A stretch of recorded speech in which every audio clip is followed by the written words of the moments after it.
All right, we're going to continue with our media availabilities here. We are joined by Bubba Wallace with 2311 Racing. We will open it up straight to questions. We'll start with Greg and then go to Bruce. Right behind you, Greg. Hey, Bubba, Greg, Engel, Forbes, thanks again for all the time this week.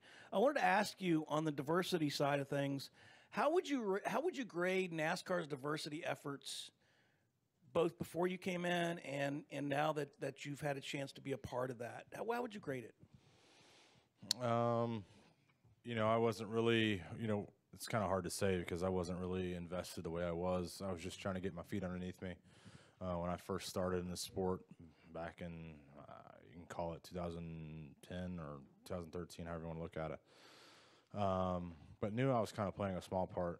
But in the last 2 years almost, my roles have definitely switched. And, being on the Diversity Council and trying to implement new ways for our sport, it's just apples to oranges. So I feel like we're trending upwards. Obviously, there's a lot of cool and exciting things happening in our sport. Go back to the Clash 2 weeks ago, being in that demographic and that environment, having some new faces out, having minorities out to the sport was super cool, and just getting them to experience what race day is about and what NASCAR is about is trending upwards. So representation matters. So people at home watching that on TV motivates them to buy a ticket and come out and enjoy the races. I'm going to go to Bruce, Edgar, and then Mark. Bruce Martin with Speed Sport. Danny was in here earlier today and talked about the new line of apparel, souvenirs that McDonald's is coming out with 2311. He predicts it's going to fly off the shelves. And if that's the case, do you think a lot of that, how much do you think that opens the awareness more for you and your efforts? Well, did you see the pictures? Did you see the fiance? Damn, she was fine. She posted the photos. I had some downtime walking over here, and I was like, damn, who is that? To her. So I hopefully it does well. McDonald's has done a lot for my career. And so to have some fun away from the racetrack, incorporating the racing line and that apparel line is super dope and super cool. So we all had a lot of fun involved. So it should be pretty cool. Go to Edgar. Yeah, Edgar Thompson, the Orlando Sentinel. Bubba, you get asked a lot what it means to be a black driver in NASCAR. How have your experiences kind of changed the way you kind of view that and answer that question now? Well, it's always the media asking that, so I'm never walking around saying that. So that's always been my take. When are we going to stop hearing about the black driver? Whenever the hell y'all stop saying it. So simple as that. Going to go up front here. But more though, and that's fair too, for sure. But your experiences, have they changed the way that you answer that question? I mean, how have they kind of changed the way you view being that? No, I mean, where I'm at in the sport I'm in, I'm the only one at the top level right now, so it's fun, walking that line and being confident in that and being comfortable. I've gotten here because of my talents and what I've been able to do, and it creates a lot of excitement, especially for Speed Weeks this year, just because of our super speedway resume and what we've been able to do. But as far as just being a driver, just going out and competing, you get a new shot each and every weekend, and I try to make the most of those opportunities each and every week. We're going to go to Mark, Dustin, and then Jordan. Mark Garrow, PRN. Bubba, it's been 2 years since we've been back to Fontana. It's known as a pretty rough and bumpy racetrack, the way you guys like it. How do you think the next-gen car is going to navigate it? We got new suspension, the rack and pinion. Just how do you think you're going to be able to navigate that racetrack? Man, I don't know. That's a good question. I've continued to say about this new car, the unknowns of it creates a lot of excitement for me. And so I tend not to do too much research or dive into it too much till we get there and figure it all out. But it's going to be rough going down the backstretch. But I heard they did some grading on the backstretch, I think. I could be wrong on that. But yeah, we'll figure it out when we get there. I don't know. I'm ready for it. Going to go to Dustin, and then Jordan and Holly. Dustin Long, NBC Sports. Bubba, you probably were ahead of some people in the terms of talking about mental health, maybe not in ways that you wanted to at the time, but you, as you said, you know, what you see is what you get with you. And I'm curious, as that's become more of a topic and more accepting to talk about that, how the comfort with that and how you've further addressed that, because we often hear so much about sports, even though it's physical, there is that mental aspect can be so important to it, and how you've evolved in that area. Yeah, just the mental health side of things. You know, if things aren't right up top, you know, it's hard to carry on through everyday life, and so making sure your mentals are in check is very beneficial and very crucial to whatever you do. And you know, being able to share my experiences and what I go through, what my mental mindset is, you know, that's just me being me, and you know, had no idea that it would reach such a new volume of people. And so continuing to help any way I can is what it's about, and helping people understand themselves and be more comfortable with what they're saying. And you know, there is a stigma. You know, I'm sure somebody in this room is dealing with depression, or you know, not in the right mental space, but they might be afraid to talk about it. But I'm here to tell you that it's all right. It's actually a strength that you can go out and voice your opinion and tell somebody how you feel, you know. So do it. I'm going to go to the far left to Jordan, then Holly and Jerry. Jordan Bianchi, The Athletic. Your spotter, Freddie Kraft, is a member of the popular podcast, Door Bumper Clear. I see you smiling. Popular in what way? Well, a lot of people listen to it. Let's put it that way. Yeah. Do you listen to it? And do you ever give him a heart? Do you ever I don't listen to podcasts. So. Do you ever hear anything secondhand about things he said? Do you ever give him a hard time or anything like that? No, as long as he makes sure I'm clear when I'm actually clear, we're good with it. But anything else that he says, I don't give a damn. Hey, that's for him. I know they've gotten called to the NASCAR hauler and whatnot. So, hey, as long as I'm not in the headlines, I'm good with it. So continue to be Freddie Kraft, and you know, he's been enjoying that podcast deal. They finally put him on full time. You know, he was just a part time riding around Starting Park on the podcast. He's full time now. Got him some funding, so he's been doing good. He's been grinding. So it's good. Proud of him. We're going to go to Holly and then Jerry and Alex. I wanted to ask you about racing and kind of get your thoughts. I know this is a special place for you, especially, you know, you've had some very emotional and fantastic runs in the Daytona 500. Could you talk about, you know, what Daytona is for you, and kind of also, if I could throw in there, what you're expecting out of the duels this week with the new car and everything? Yeah. You know, again, it's an unknown. You know, we are mindful. You know, Eric was talking about the limited amount of resources that across the board that we all have. So you got to kind of be smart and take things kind of at a different pace. But at the same time, like you say, our super speedway resume, our Daytona resume has been really solid. And so I don't plan to change up much, because you start to change up things, that's when problems, you know, happen. So for us, we treat it like any other speed weeks. Our duels resume has been solid, so let's keep that going, and then bide our time in the race and kind of manage our race well on Sunday, and just make sure we're there for the last 2 laps. That's it. Bubba, Jerry Jordan, KickingTires.net. I'm sure some of us other ones in here are part of this, but the screening of the Netflix program Race, and I've learned a lot that I didn't actually know, even though I've been around the sport, about your journey and things. How has, where you're at now, how did you ever expect where you'd be in this position, you know, when you first came out and said, you know, you're going to take a stand on racing NASCAR, the Confederate flag, et cetera.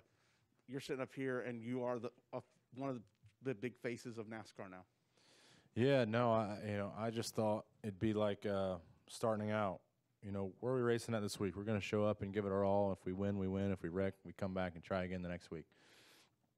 And there's so much more obligation, you know, now that you're at the top level. You know, it's not just showing up and racing and having fun and whatnot. You still get to do that, but there's a whole other side of things that you got to fulfill first. And so it's just different, and something that you never can really practice for or prepare yourself for, because you don't know until you get here. And even starting out, whatever you want to call it, 2013, you know, I was just out racing and doing all that. and trying to be successful. And, you know, with success becomes a brand, becomes that pedestal that you're on. And so you kind of got to navigate the way you want to and be comfortable with that. And it was just it's one of those things where, you know, whatever happens, you deal with at that time and try to set yourself up for the future. We are going to go to Alex and then Davey.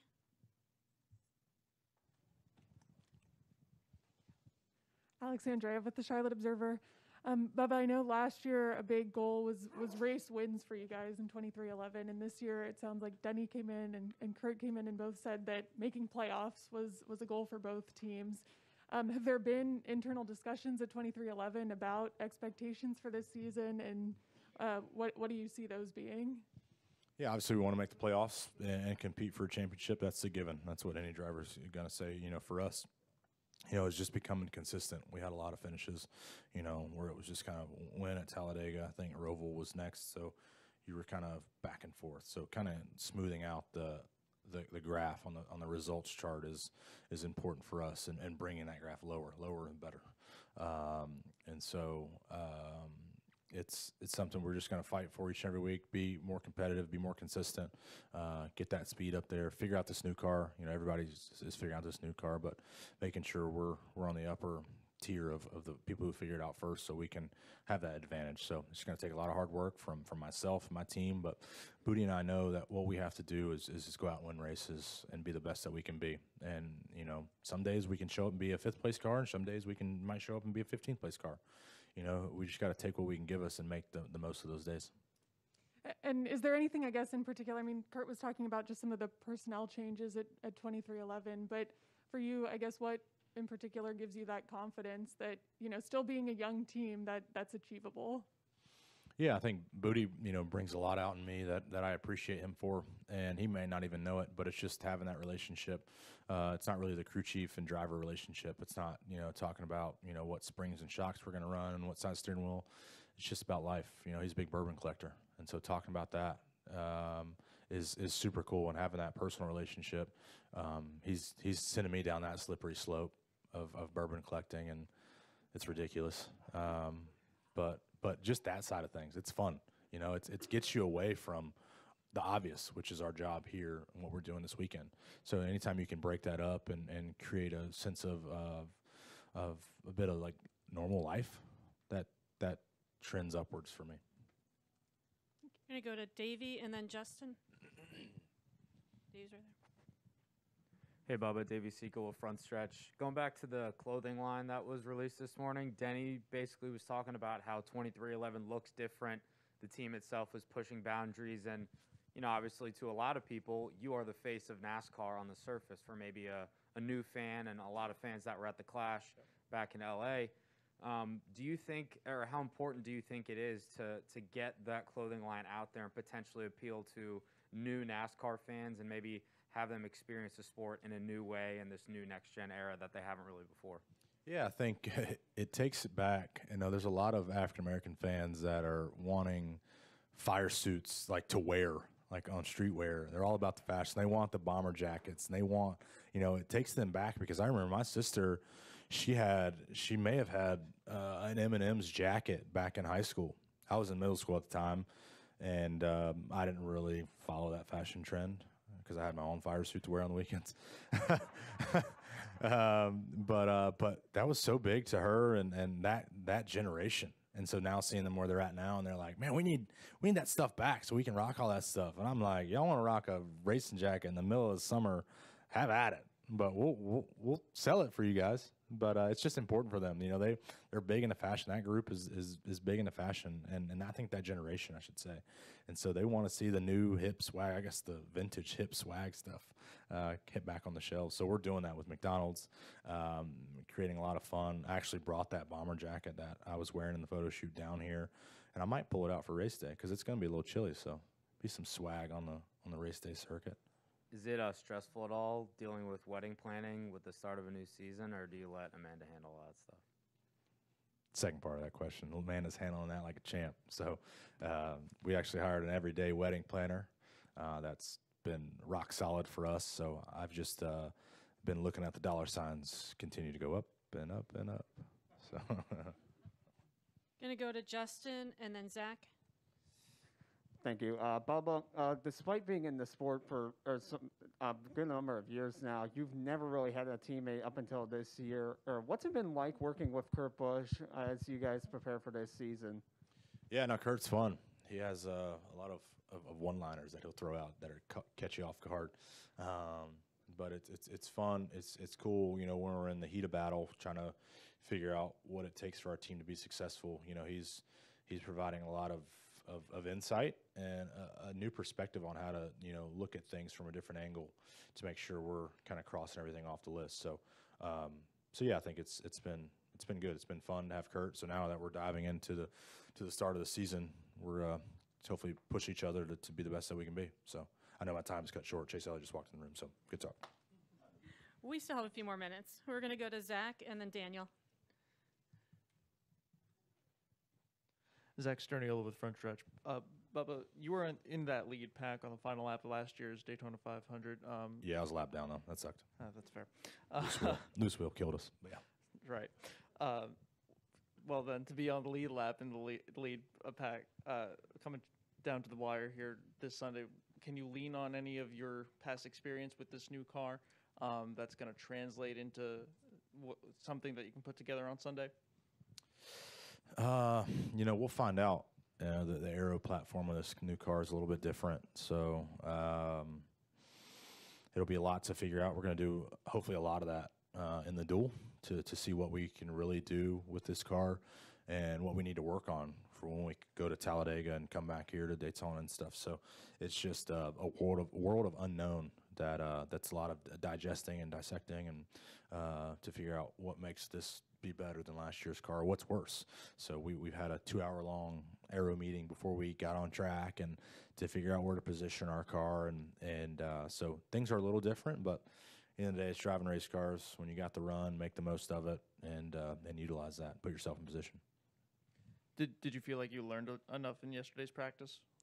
Yeah, I mean, we have. That was good to just get our feet wet and get the 23 team and our whole deal over there rolling together, working together, get the communication going. So, you know, with the new car, I didn't feel like it was too much different.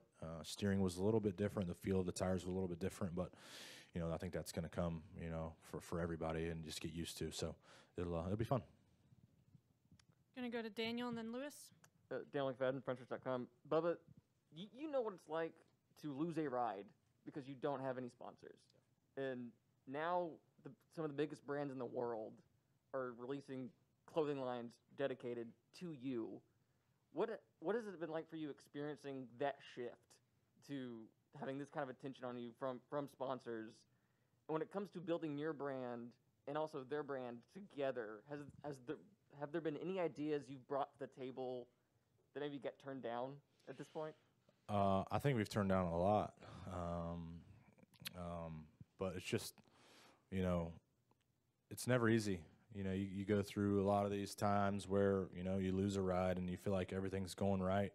You know, to me, the on-track performance is what's important. But when the on-track performance is at its best at that time, we still lost our ride. You know, we were fourth in the points there, stringing together just either 36th place finishes or 6th place finishes is all we had in that season. But yeah, it was just a tough time, and you realize and you appreciate, you know, where you're at in the sport. And then when it kind of comes back around in a different way, like where we're at now, it makes you appreciate it even more. It makes you, you know, appreciate those hard times because you got to do a lot of self-learning and self-understanding of what it takes for you to be successful as just a human being. Take yourself out of the racing world. And so to have those hard times, it makes you grow some gray hairs, but just teaches you a lot about self and a lot about life. You know, sometimes you may think it's unfair, but, you know, life doesn't really owe you anything. You have to go out and get it, and you just have to work at it each and every day. And how different is the relationship dynamic between you and Kurt Busch, who's just strictly your teammate, and Denny, who is also a driver, but also the guy who's your boss? Yeah, it's kind of, you know, for me, I'm not big on, you know, oh, that's the boss. Oh, that's just my teammate. Nah, that's Denny, that's Kurt, I'm Bubba. We're all the same. And so, you know, Denny has a vision for our team, and And we are trying to do our best to exceed that and push the boundaries and the limits each and every weekend and be competitive and be successful. So, it's fun. It's fun navigating those avenues. So we just have to continue to do what I do, but at the same time, you and I are the same. Me and Denny are the same. We're all the same. I'm going to go to Lewis, and then we'll try to get one more quick one in after that. Sure. Louis Frank of Reuters. As cliche in racing, how fast do you want to go? How much money do you have to spend? Half the time Denny's in here, he's talking about how much money he's spending on the team. So do you feel any pressure from Steve? Or do you lean on Steve? Or does anybody lean on you to get some more deals like you've been announcing recently? No, I think we just keep doing what we do. It seems like the deals are coming in and money's flowing. So we just have to not change a thing. Do better on the racetrack. I think more on-track success, then people will tend to latch on a little bit more and make those deals longer and want to spend more money because the TV side of things, they're getting their ROIs and everything back for them. So I think we start out this year with a win for the 500, then life will be pretty good. Watches will be coming in nicely. Going to wrap up front with Reed. Can we get a microphone up front to Reed, please?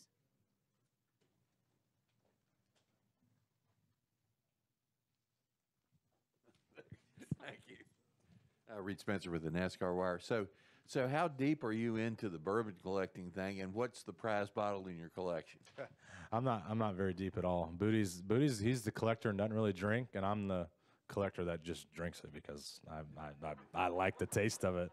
And so I just actually got into the bourbon deal 2 years ago. We did our road trip back from Phoenix, and we were actually in Austin, Texas, met up with the Air Force guys from the RPM days, and we went to a bar in Austin down there, and